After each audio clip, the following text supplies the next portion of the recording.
Well, this is different. I've never had this before. To cross a footpath, you've got to climb over a trough. There's no step up there either. What the hell? This will be a first.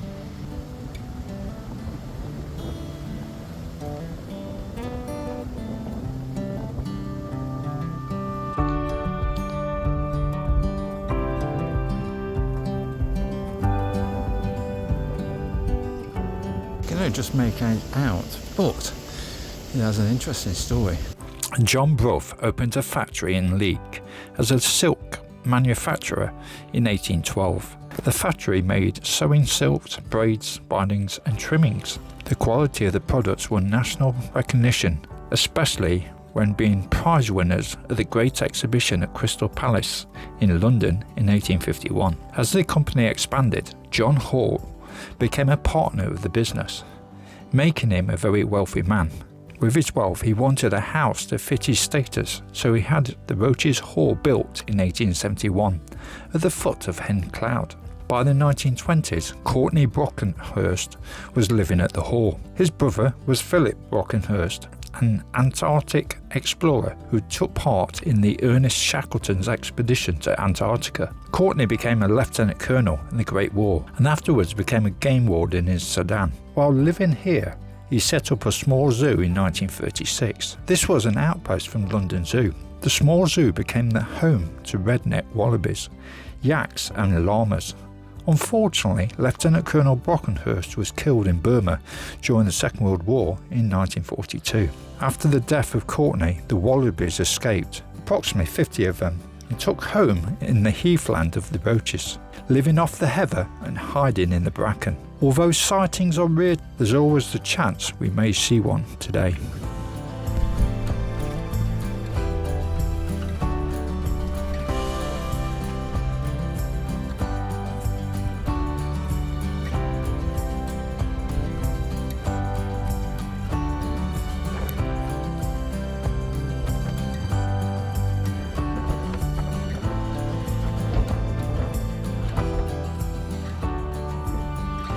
Morning folks, well we're on top of Hen Cloud. So where am I? Well, we're on the west side of the Peak District between Buxton and Leek off the A53. Behind me we can just see just over there Knight's Tightsworth Reservoir. If we spin around the rocks over there, that's Ramshaw Rocks. Spinning around a little bit more, this is the direction we're heading to, just behind there, and that's onto the Roaches. We'll head over there up to Luds Church. Now, although I said I'm going to do the Roaches walk, this one is a bit longer because I'm actually staying near Buxton tonight. Once we get past the Roaches, we'll go towards Luds Church, then down to the river, then we'll follow the Dane Valley Way. From the Dane Valley Way, we'll head over to Shires Head, then across to Axe Edge. Then we're going to head up Harpur Hill, then onwards to the Solomon Temple, and then we'll head down towards Buxton itself. So that's the walk today. I think it's around 13-14 miles.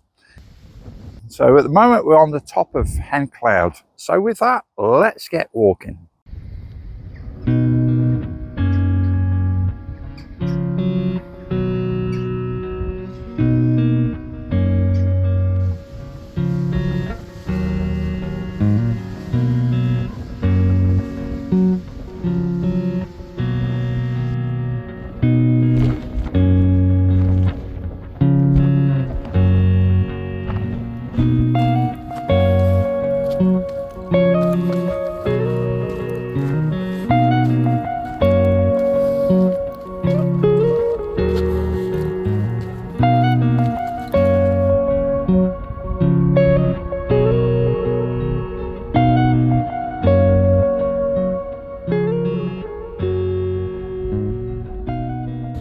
Okay, you can just see to the left of the rocks a little building.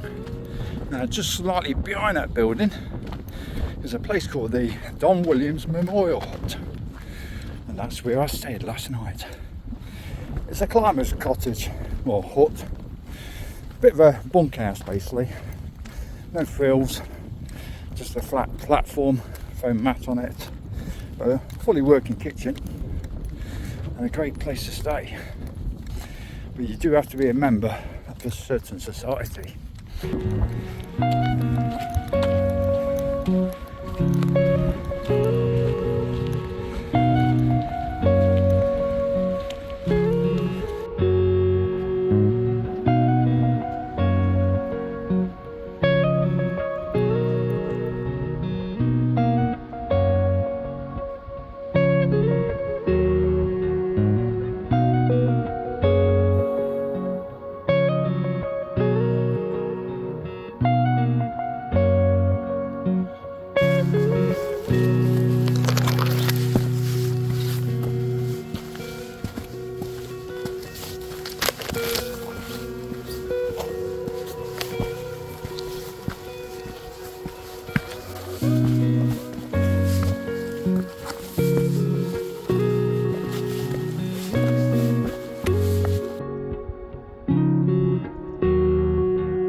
You can just about make out the trig point right at the end at the summit.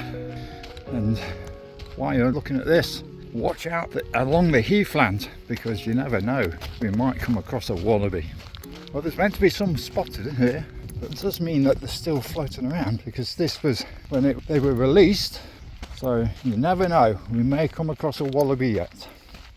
So we've just arrived at Doxey's Pool, which is just here. Now, rumours are that it's bottomless. Also, mermaids are meant to be in there on a full moon. You're meant to be able to see a mermaid there. Well, it's overcast. It's not night time, so we're never going to find that one out. And I ain't jumping in there to find out if it's bottomless. So we're carrying on the Roaches, looking across the landscape. Now the path has improved since last time I came up here. So it's a pebbly path, the brown brick road, although there is the odd tramp that still leaves their crap all over the floor. But the reason why for this path, well, there's a lot of people come up here. But if we don't put this path here, then people will walk across there, and that's the reason why places like that is fenced off, because of causing erosion. So building a path like this may be a hard job at the time, but it keeps people on the path away from getting on the open land and causing havoc to the landscape. It looks like someone's just placed that rock on top of them, although I'm probably saying it's probably a couple of tons in weight, so probably not. You see any wallabies? They're not easy to see if they're there at all.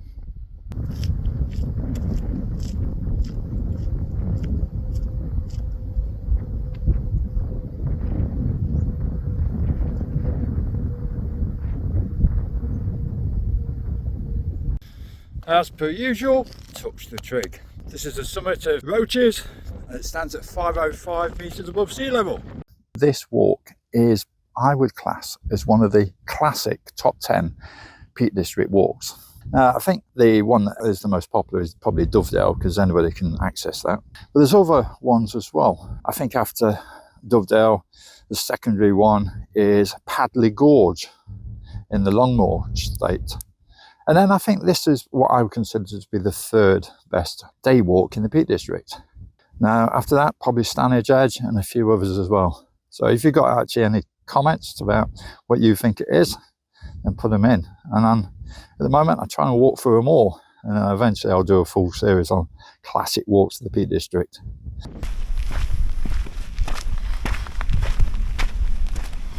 Hopefully you're enjoying this walk so far as we head down towards Luds Church. If you are, then please subscribe, please click the like, and please add a comment. And if you fancy sharing it, that'd be even better.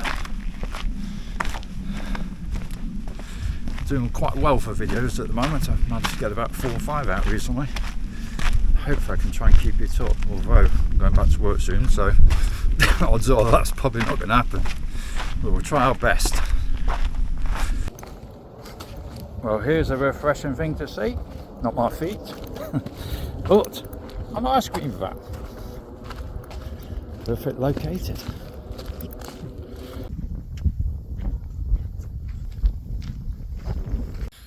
Right, in a moment we're going to take a right and head down the hill a little bit, so we pick up with Luds Church.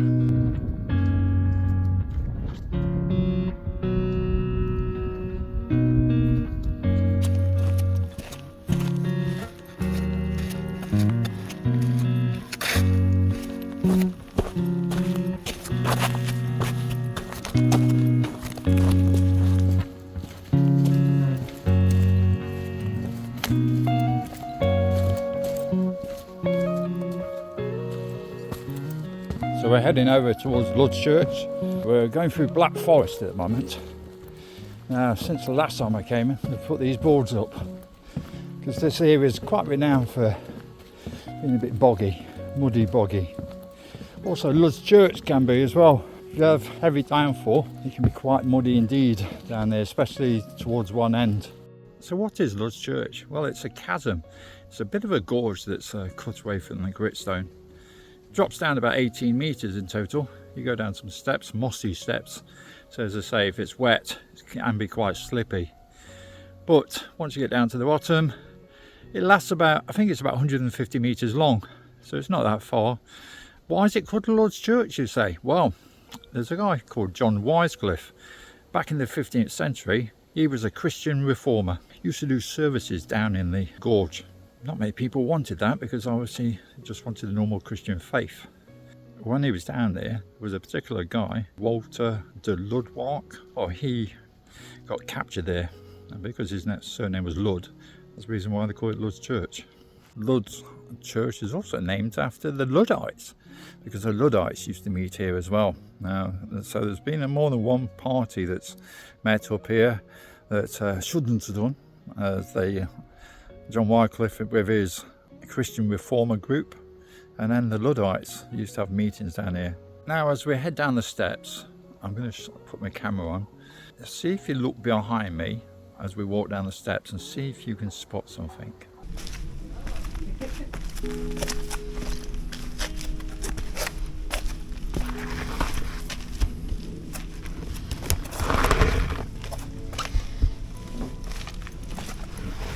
It's not easy when it's slippy. But can you see what I'm referring to yet? We'll continue on down.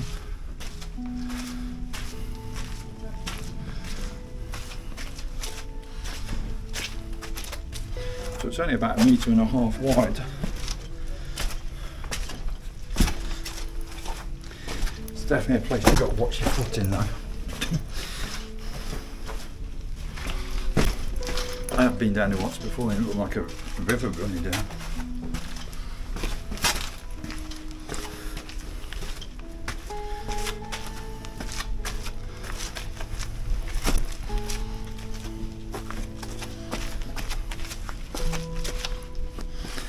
A bit of a trek. So can you see it? So what I was referring to on the steps is believed to be, you can see a knight on the steps.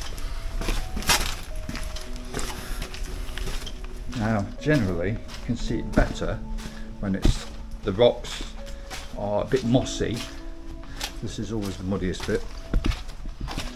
In fact, I've put some boards down there to make it easier. Still a bit slippy. It's always about finding your best route.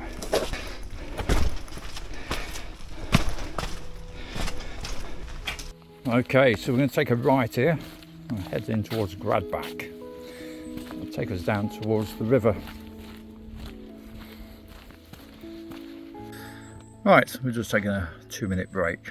Now, where I am at the moment, this is called Black Forest. Now, there's meant to be a highwayman that used to come here, and I presume used to rob people when he did so.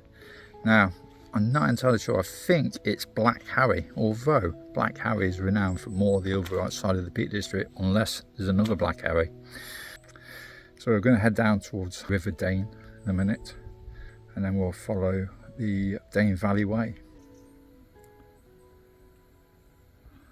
I don't think I've ever been in a woodland that's so silent. There's nothing at all. So still. But there's also a tramp that's left his water bottle here. Sometimes you think about taking a bin line with you just to pick up the litter, but I don't think a bin liner would do. I'll probably end up, by the time we get to the end of the walk, about 3 bin liners worth of rubbish that people just can't be bothered to take with them. I mean, you've carried a bottle of water that weighed 2 pounds in weight. I think that's a litre bottle.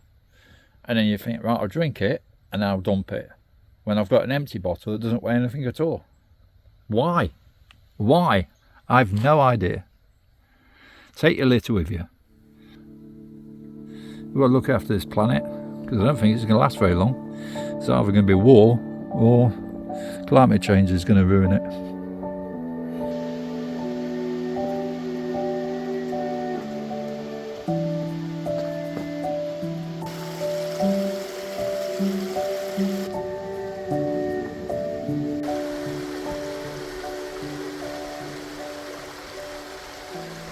On my left hand side we have the River Dane. That's a 10-mile river, so not far. It's a tributary to the River Weaver. Now its source is up near Axe Edge, and that's where we're heading to later on. But at the moment we're going to walk alongside the River Dane and head up to Shires Head. Right, continuing on the path back onto the Dane Valley Way. Now the water's become a very different colour here. It's rather brown. Some sort of chemical, I would have thought. Or was it clay? Clay base.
Right, well, these two lads, Kai and Michael, wanted to be on YouTube.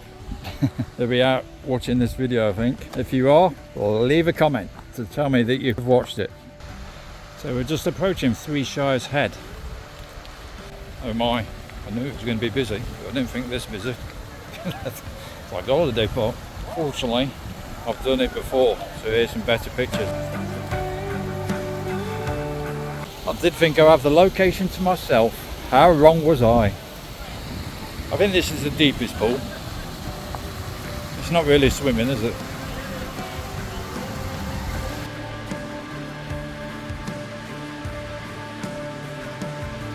It's that time of year again. Flying ants. Although these ones aren't flying at the minute. And I found the flying ones. Get covered at the minute.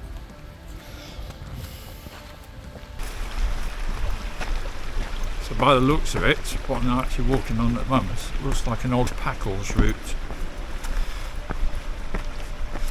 that follows the stream down on the right hand side. Right, where we're heading to now, we're going to pick up on the road a little while, well, about a kilometre. Then we're heading over towards Axe Edge and Dove Head.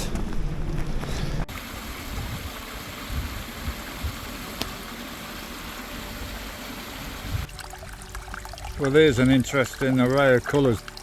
It's interesting how they've arranged into each other. Sort of type of thing you would see inside a cave, like Pool Cavern, which is not far from here.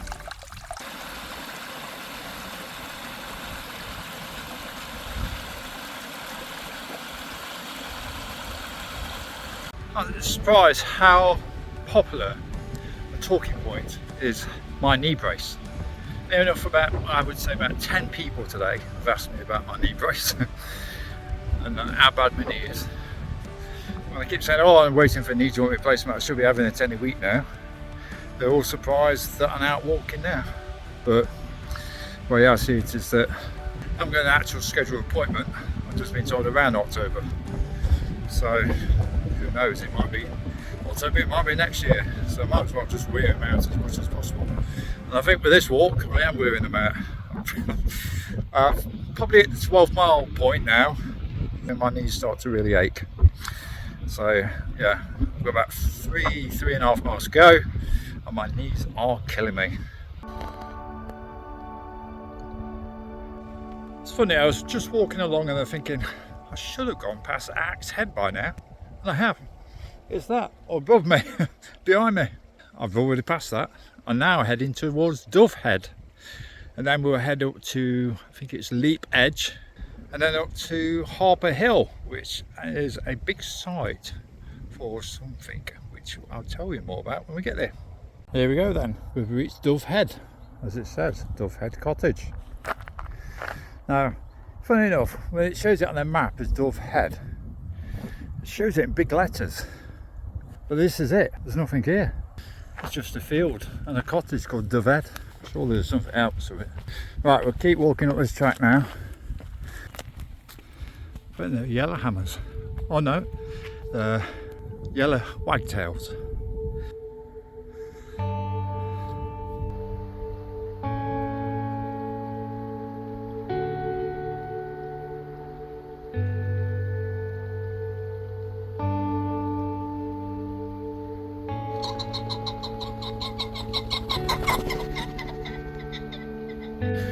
Well, that's funny. I just mentioned only a moment ago my knees were just about had it. Got to the 12-mile point and I thought, God, my knees are killing me. But all of a sudden, I've just walking up Leap Edge. I've just got to the summit part of it, around 470, and my knees are fine. The other thing is I've had calf pain for about the last 6 miles in my right calf, and that's gone as well. I've got a second lease of life. You can see a load of buildings over there, and that's what we're aiming for. It is a big complex. And if you know near Buxton, you may know what I'm talking about. When we get down to this sign, we might find out a little bit more. Just as I'm getting towards this site, I just noticed to my right, that pointy hill, just to the right hand side of them trees, right in the distance, that's where we were earlier, Hen Cloud. And then going over to the Roaches, where the trig pointers. So we've all gone round in a big horseshoe. Right, anyway, we're getting to this place that I'm referring to. You may be able to see what it says. HSE, so it's the Health and Safety Executive for UK. Originally it was RAF Harpur Hill, and the site was operational from 1938 to 1960. It was mainly used as an underground munitions storage facility. It became the largest ammunition dump in the country across the 500-acre site. So during World War II, the RAF Maintenance Unit 28 was based at Harpur Hill. The 5th Artillery Range was located on this site. So they had loads of underground ammunition stores. In 1938, the Air Ministry bought Harpur Hill Quarry with 11 tunnels. The tunnels were constructed about 60 feet below ground level to withstand enemy bombing ranges. So also food rations for the war effort were stored here as well, and bombs were transported to the site by road and by mainland railway through the site. After the war, a bomb disposal unit was based on the site, the RAF UXO, Unexploded Ordnance Unit. And it basically here, it used to disarm captured German ordnance, including V-rocket warheads, of chemical weapons, including mustard gas and phosgene, by burning them with bleach on the surrounding hills. So this generated large volumes of toxic fumes, which killed off much of the surrounding vegetation. So there are still a few buildings dotted around that are based from the old RAF base. So the Health and Safety Executive had a little small unit here all the way from 1924. But once the RAF left in 1960, that's when the HSE took over the site and used the actual tunnels and other facilities on the site for testing to help people in the workplace, so less people have injuries and less people die in the workplace. So a lot of testing's done here. Now they've got a state-of-the-art lab here, and it's actually the best laboratory for its purpose in the world.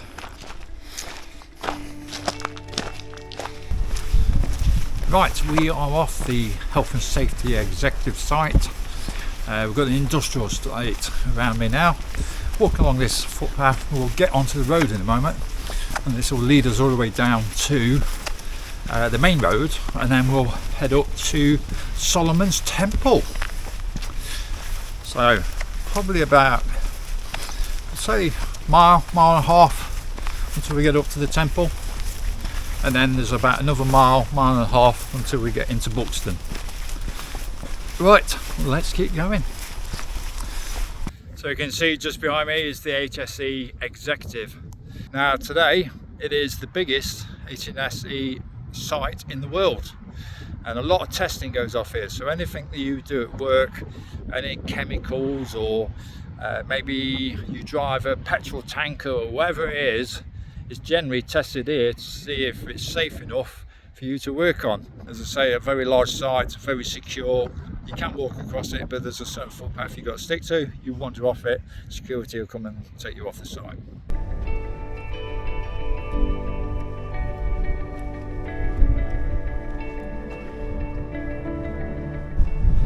So this is his Solomon's Temple, or also known as Grinlow Tower. It was originally built by Solomon Mycock. Over the years, it seemed to collapse. That was the reason why it was called Solomon's Temple. By 1894, Buxton Council decided a new tower needed to be built. And this was the Victorian era, so a Victorian folly was built. And this one was built in 1896. It actually stands on the site of a prehistoric Bronze Age barrow chamber. It stands at around 20 feet.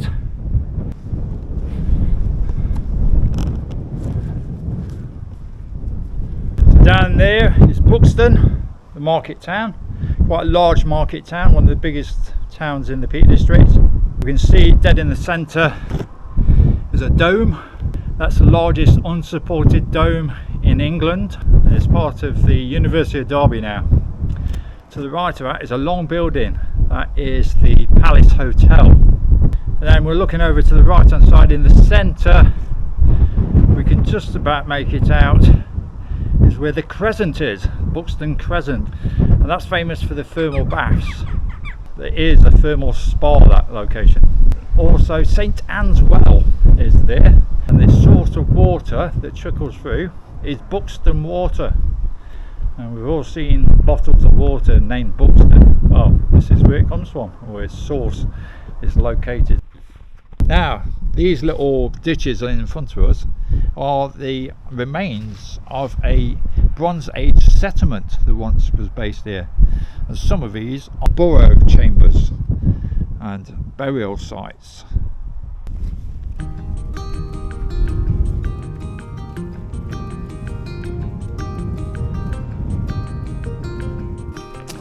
Now, thinking more about Buxton itself, it dates back to the Romans, and actually the whole of the occupied time that the Romans were here, or called Britannia, used Buxton as a little town, and within that town they found thermal springs.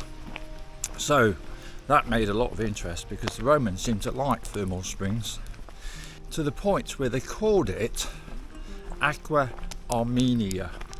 Now, when they were here, they found a water source, a spring water, which is now known as St Anne's Well, or St Anne's Water. And when we get into the middle of Buxton, we'll find a source of that water. After the Romans left, the place became a bit derelict really, and a bit empty.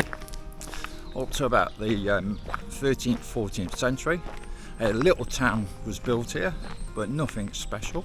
Bess of Hardwick married William Cavendish, and they set up Chatsworth House. A little bit later, I think it was her fourth husband, was the Earl of Shrewsbury, if I remember right, Thomas Talbot. He built a house here. It's now the Old Hall Hotel. And while he was here, Mary Queen of Scots stayed here for a little while. And then about the late 1700s, a William Cavendish, he came here and actually realised that the Buxton, with its thermal waters and spring, would make a lovely place to be. And he wanted to match or better what you could see in Bath, where they got their crescent. And then basically once he was here, he started to build all these Georgian buildings. The Duke of Devonshire, he decided to build a lot of houses in Buxton and make it more of a thermal spa. That also made it an attraction that people would come to. Now, a little bit later, Queen Victoria visited Buxton. I believe she stayed in the Palace Hotel. Probably not known as the Palace Hotel at the time. It has got plenty full of history. And once we get into Buxton, we'll be able to see some of these grand buildings. So the walk's stretched out a little bit further than I thought it was going to be. I think we're about 17 miles in there. Probably got about a mile to go before we get in to Buxton.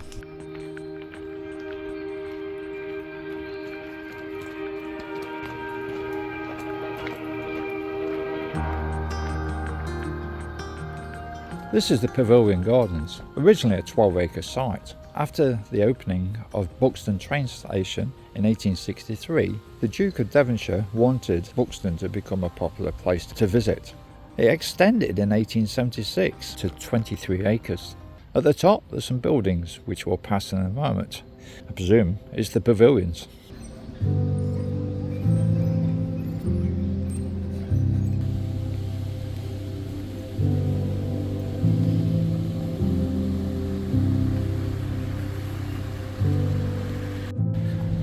The buildings were actually built for the visit of King Edward VII and Princess Alexandra, amongst the other royal visitors. And you can start to see some of these Georgian buildings in front.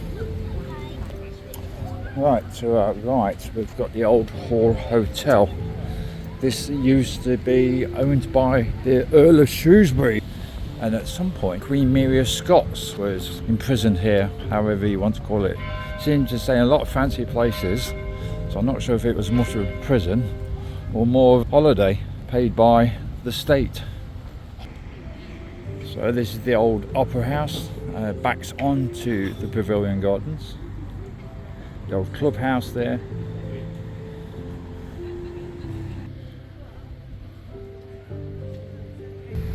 This is what it's all about, these natural mineral baths.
So here's the Devonshire Dome.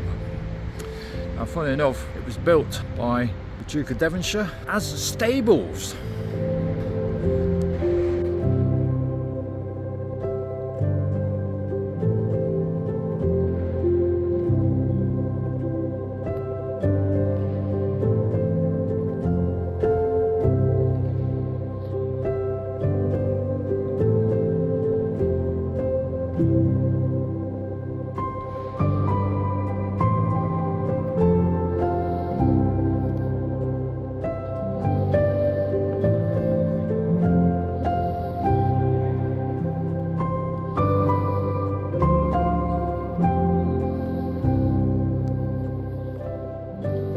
Now used by the University of Derby.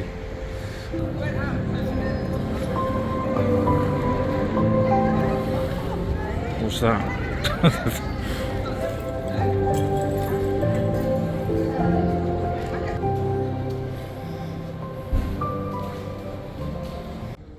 Okay, so we're going to finish the walk here. Now, behind me, that's the bronze sculpture of William Cavendish, the 5th Duke of Devonshire. Now, he was the one that was the benefactor and the ideas man to make Buxton the place it is today.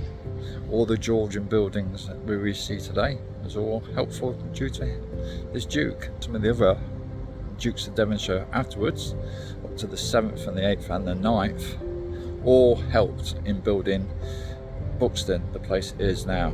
And through that, royalty has visited here on several occasions. Hopefully you've enjoyed this walk. It's been a long one. We've seen a lot of places, but it's an interesting one. So please subscribe, please click the like, and please add a comment. And if you like it, share it. So until next time, speak soon, see you later. Bye-bye hikers.